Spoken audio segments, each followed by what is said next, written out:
पहिली ते 8वीच्या विद्यार्थ्यांना जी आता रूल्स लावलेत की त्यांना नापास नाही केलं पाहिजे,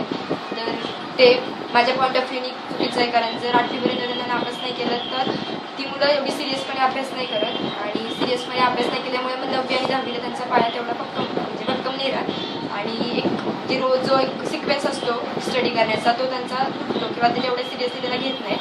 तर मग त्याच्यावर बेटर सोल्युशन आहे की 8वीपर्यंत तुम्ही जे एज्युकेशन सिस्टम दिली आहे ती जरा स्ट्रिक्ट करा,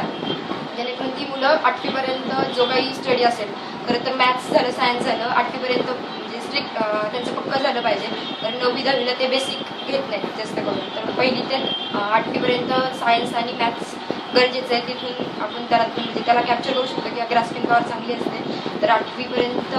स्ट्रिक्ट केलं पाहिजे, आणि 9वीनंतर तुम्ही एक करू शकता की 9वीला तुम्ही